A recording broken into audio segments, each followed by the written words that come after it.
আসসালামু আলাইকুম। আজকে শেয়ার বাজার বিশ্লেষণে আপনাদের সবাইকে স্বাগত জানাচ্ছি। ঈদের দীর্ঘ ছুটির পর আজ আবার শুরু হয়েছে শেয়ার বাজারের লেনদেন।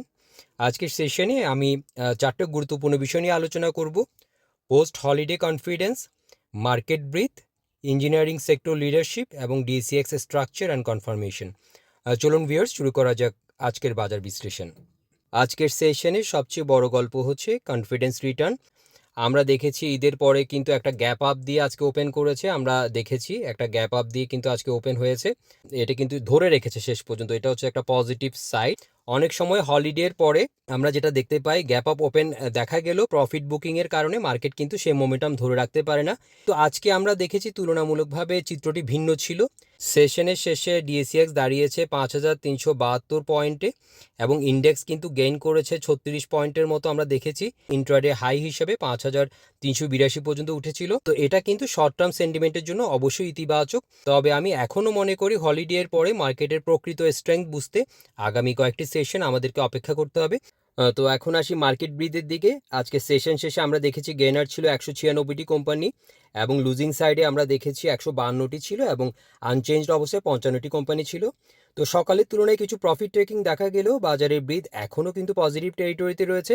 এটা আমাদের বলে দিচ্ছে যে আজকের মুভ শুধুমাত্র কয়েকটি লার্জ ক্যাপ স্টক ড্রিভেন ছিল না, বরং ব্রডার মার্কেট পার্টিসিপেশন এখনও বিদ্যমান রয়েছে। যখন গেইনারের সংখ্যা লুজারের তুলনায় বেশি থাকে এবং ইন্ডেক্সের সঙ্গে সেক্টর সাপোর্টও দেখা যায়, তখন মার্কেট রিকভারির কোয়ালিটি সাধারণত শক্তিশালী হয়। আজকের মার্কেট ম্যাপ দেখলে খুব সহজে বোঝা যায় লিডারশিপ কার হাতে রয়েছে। ইঞ্জিনিয়ারিং সেক্টর এখনও মার্কেটকে লিড করছে, বিশেষ করে বিবিএস কেবলস, গোল্ডেন সান, নাহি, বিবিএস, বিডি থাই শক্তিশালী পারফরমেন্স দেখিয়েছে। সেক্টর ট্রেড ভ্যালু চার্ট অনুযায়ী ইঞ্জিনিয়ারিং সেক্টর আজও সর্বোচ্চ লিকুইডিটি অ্যাট্রাক্ট করেছে।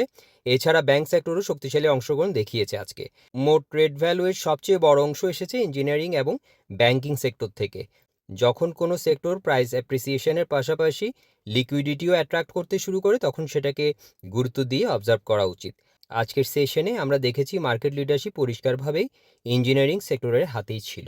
ইঞ্জিনিয়ারিং সেক্টর স্পটলাইটে থাকলেও ব্যাংকিং সেক্টরকে কিন্তু আমি উপেক্ষা করছি না, কারণ মার্কেট ম্যাপ এবং ইন্ডেক্স কন্ট্রিবিউশন লিস্টে আমরা দেখতে পাচ্ছি NCC Bank, BRAC Bank, City Bank, Jamuna Bank এবং ট্রাস্ট ব্যাংক সবগুলোই কিন্তু পজিটিভ টেরিটরিতে অবস্থান করছে। বিশেষ করে এনসিসি ব্যাংক আজ ভলিউম লিডার হিসেবে উঠে এসেছে। আজকে সেশনে কিন্তু প্রায় 2.85 কোটির মতো লেনদেন হয়েছে এনসিসি ব্যাংকে।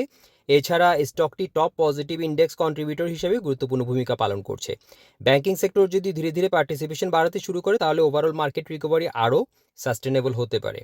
তো এখন আমরা টপ গেইনার, লুজার এবং ভলিউম লিডার কারা ছিল এগুলো একটু দেখে নিই। টপ গেইনারের দিকে তাকালে আমরা দেখতে পাচ্ছি সোনারগাঁ, মেঘনা কন্ডেন্স মিল্ক, গোল্ডেন সান, মেঘনা প্যাট, এমারেল্ড অয়েল, নাহি এগুলো কিন্তু ছিল বিবিএস। আর আমরা যদি আজকে লুজারের দিকে তাকাই, আমরা দেখতে পাচ্ছি premier leasing, union capital, prime finance, Apollo ইস্পাত, ফাস্ট ফিন, আইএলএফএসএল এগুলো কিন্তু ছিল অ্যাপেক্স টেনারি। আর যদি ভলিউম লিডারের দিকে তাকাই, আমরা দেখতে পাচ্ছি NCC Bank, Golden Son, BBS, BBS Cables, BD Thai, Jamuna Bank এগুলোকে আজকে আমরা ভলিউম লিডার হিসেবে দেখতে পাচ্ছি। এখন আসি ডিসিএক্স এর স্ট্রাকচারে। টেকনিক্যালি ইন্ডেক্স এখনও কিন্তু ইএমএ 20 এবং 50-র উপরে অবস্থান করছে। সবচেয়ে গুরুত্বপূর্ণ বিষয় হলো 5300 জোনের উপরে অ্যাকসেপ্টেন্স এখনও বজায় রয়েছে। আমরা গত কয়েক সপ্তাহ ধরে রিকভারি স্ট্রাকচার অবজার্ভ করছিলাম, সেটা এখনও ইনটেক্ট রয়েছে। আজকে সেশনে যেটা বলছিলাম যে মার্কেট গ্যাপ আপ ওপেনিংয়ের পরে কনসোলিডেট করে পুনরায় উপরের দিকে অগ্রসর হয়েছে আমরা দেখেছি। আর গুরুত্বপূর্ণ বিষয় হলো শুধু ইন্ডেক্স বাড়েনি, ব্রড পার্টিসিপেশন এবং সেক্টর সাপোর্টও ছিল। তাই বর্তমান র্যালিকে তুলনামূলকভাবে হেলদি র্যালি বলা যায়। তবে মার্কেট এখন রেজিস্ট্যান্স জোনের কাছাকাছি অবস্থান করছে। তাই আগামী কয়েকটি সেশনে ফোকাস থাকবে volume, participation, sector rotation, follow through buying. সব কিছু মিলিয়ে আজকের সেশন থেকে 4টি বিষয় কিন্তু পরিষ্কারভাবে উঠে এসেছে। প্রথমত, হলিডের পরে কনফিডেন্স রিটার্ন করার ইঙ্গিত পাওয়া যাচ্ছে।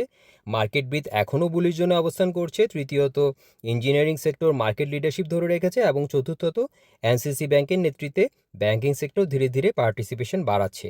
ডিএসিএক্স এখনও রিকভারি স্ট্রাকচারের মধ্যে রয়েছে এবং 5300-র উপরে অ্যাকসেপ্টেন্স বজায় রেখেছে।